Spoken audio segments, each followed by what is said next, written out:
Mega Man. Hello, welcome to Real Person Reviews. I'm Sam, and I'm Real Person, and today I want to talk to you about Mega Man, Dr. Wily's Revenge, for the Game Boy. I got some things up front. There's a written review you can check out before, after, or instead of this video review. I guess the only other thing I can really think of for up front here is that this game is related to the NES Mega Man series, but it's on the Game Boy. So for the sake of just trying to keep people up to speed, this was like the first Mega Man game on the Game Boy, the first one in the series to go to the Game Boy. So even though it says Dr. Wily's Revenge, you'd think you'd want to have the context of the series before. I wanted to just kind of explain a little bit of the basics of it too, just in case you start here. Though I would recommend checking out the NES games first.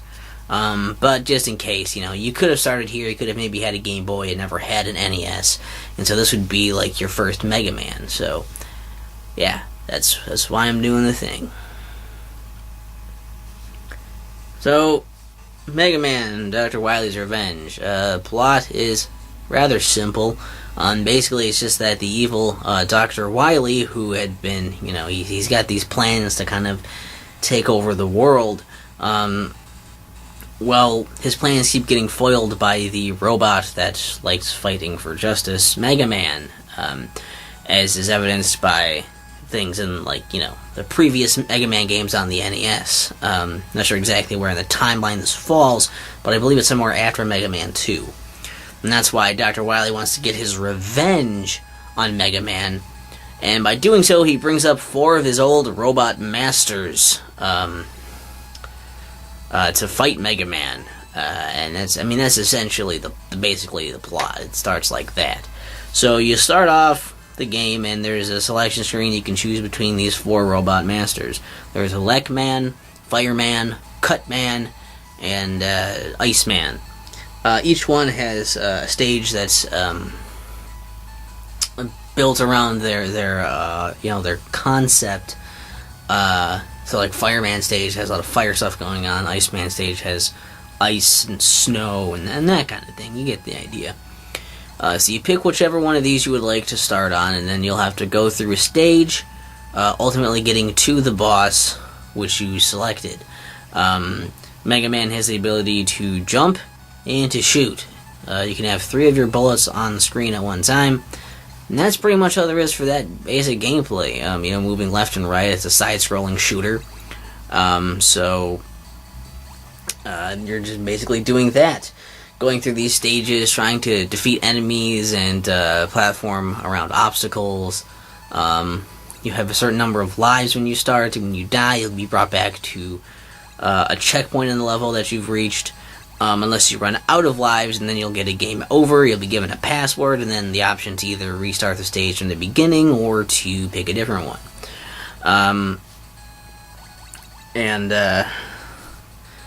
So you go through those stages, you try not to die. A lot of the elements in the stages are pulled from the NES game, because these 4 robot masters are actually from the very first Mega Man on the NES. It pulls from elements and ideas from there. A lot of assets are from there, but these levels are different. They're not just the exact replicas of the same levels, so they are a bit different than maybe what you'd be used to if you did play the original NES one. Then you'll eventually get to the boss room where you fight the boss.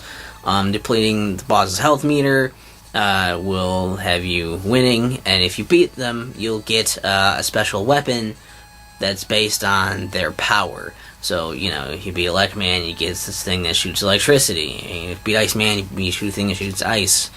These special weapons run on a meter, and they still have a limited amount of ammo, basically. And you can replenish that. It's refilled at the start of every round of lives, but otherwise you can get it from ammo drops, usually from enemies. Similarly to how you have health bar, and you can get refill that with health drops from enemies when you defeat them, if they drop the stuff. You can also find 1-ups along the way, and that's about it in terms of finding power-ups when you're walking around. And you also, by beating one of the bosses, I believe it's Cutman, I think, or maybe it's just when you beat all of them. I'm not sure. I only ran through the order in one way.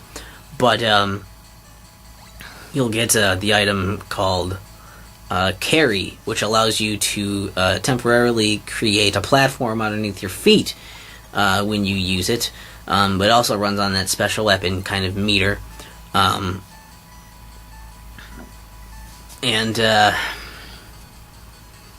Also, each of these special weapons will be very effective in fighting another one of the robot masters. So, for instance, you can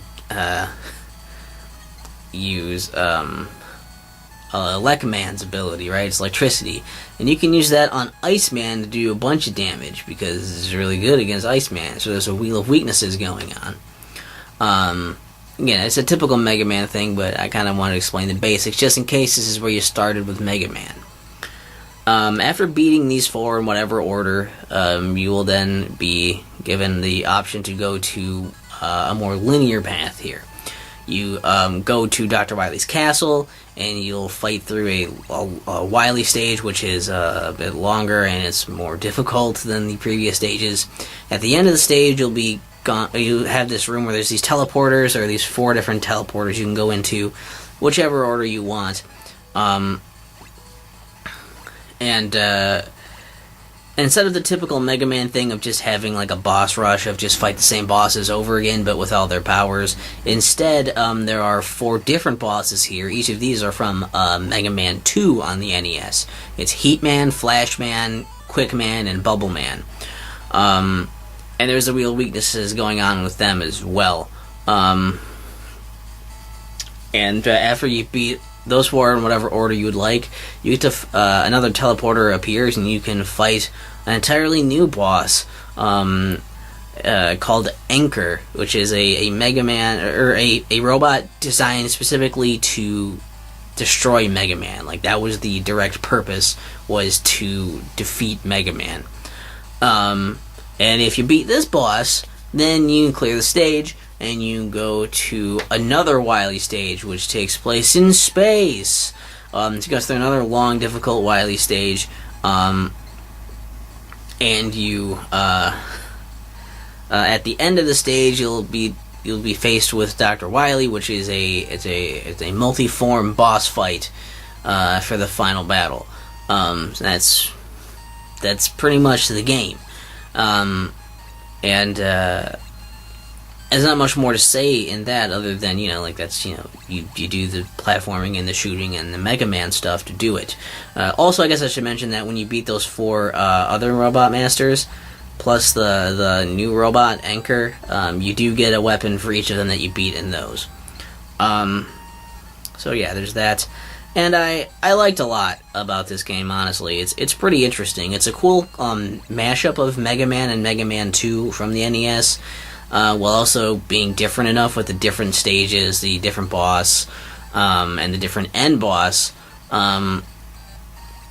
So, I think it's a neat companion piece, and it's not just like a weird mashup port going on or anything like that. So I enjoy that a lot. It feels a lot like the way that Mega Man controlled, like the first Mega Man. It's kind of a little slow and sluggish. It can feel a little slippery, I guess, but it functions pretty well once you understand how it works, and it feels like it's kind of built around that. I think they balance the bosses decently, where you use their abilities, and it's like they're they don't, I guess, they don't, if you use their abilities against them, you can beat them. It feels more reasonable, and the bosses don't do an insane amount of damage to you, so that's nice. They did a little bit to kind of remedy how insanely difficult they could be in the original. And the item of the carry item is kind of neat, I suppose. I don't know, it could have maybe had some more uses, but I thought it was an interesting idea to not just reuse the same thing you got from a different one, so that's at least somewhat interesting. And it still sounds good. It still plays good. It looks okay considering what it's on. It looks all right.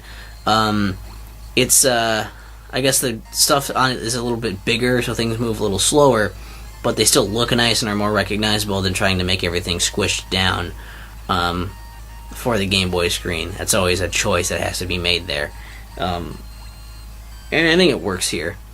And yeah, it is fun to just go through this and play more Mega Man. It's a good example of how you can bring it to the Game Boy and bring it into a handheld without it necessarily having to be a straight up like inferior port.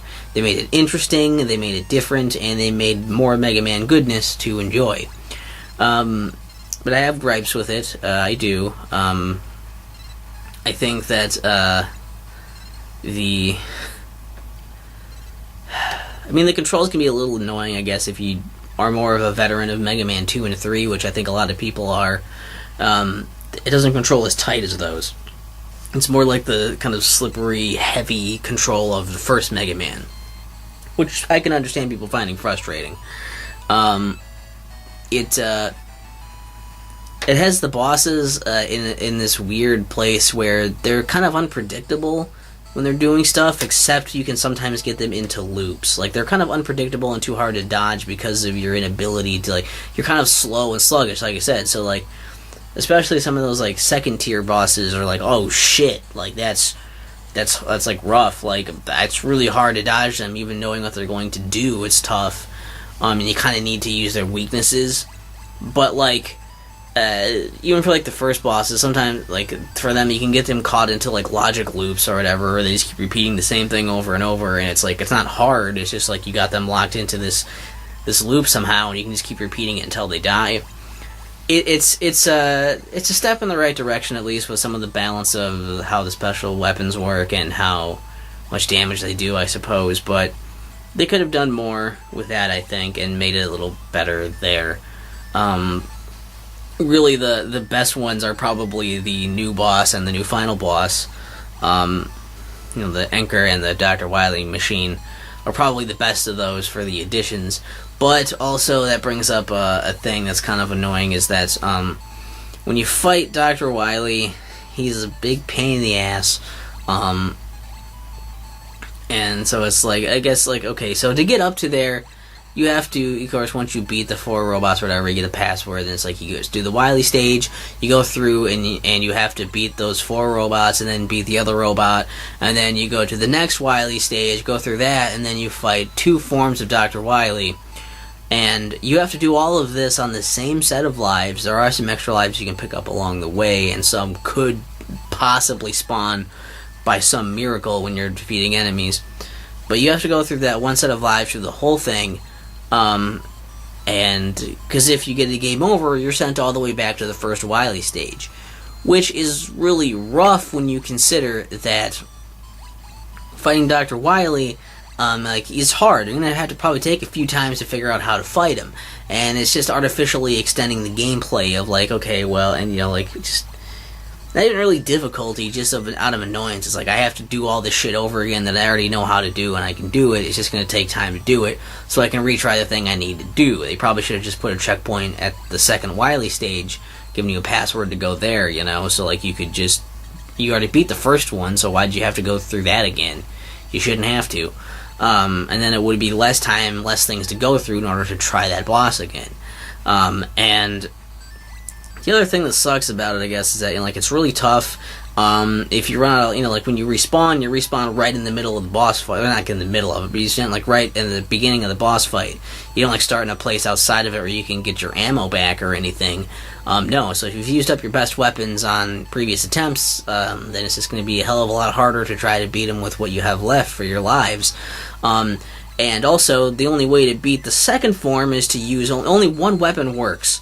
And if you run out of it, if you use too much of it in previous attempts, and then you have to go later, it's like you can't beat him because it doesn't, you won't have enough there to kill him, and he just actually is impossible to beat until you have to restart from the beginning of all those stages. So those extra lives will become meaningless. So racking them up doesn't really help you all that much. If that happens, then you're still fucked. So that was a really stupid thing. I thought that could have easily been remedied by just like adding one more password in there to start you at the second Wily stage. I don't know why that wasn't done, except to artificially extend the length of the game and make it seem like it's more difficult than it was. Which is a complaint I heard, yeah. I heard the game was hard, but that's the only part of the game that I felt was that hard. A lot of it was just figuring out what to do, and then doing it, and knowing how to use your weapons. It wasn't that hard for a Mega Man game, I guess, considering, but like, that kind of thing is bullshit. And that wasn't even really difficult so much as it is I guess it's difficult in the sense that it's hard to keep your patience while you're going through the same shit that you shouldn't have to go through over and over again when it's that much of it. But I don't know. I guess that was maybe my biggest fucking complaint. It was that ridiculous thing they wanted you to do for no good reason other than it takes longer to play now. I don't know. Mega Man, Dr. Wily, can you even read it? It's so hard to read it on there. Dr. Wily's Revenge. It's there, I promise. Oh, am I out of focus now? I think it matters. Yeah, this game is definitely one where, like, I recommend it to Game Boy enthusiasts. I'd recommend it to, Mega Man fans, obviously, especially, you know, the original Mega Man fans. 8-bit Mega Man, whatever. Classic Mega Man. It's great because it's, this is just like a fun, like, it's more Mega Man, and you probably missed out on it because it's like, well, it's a Game Boy game, well, who cares?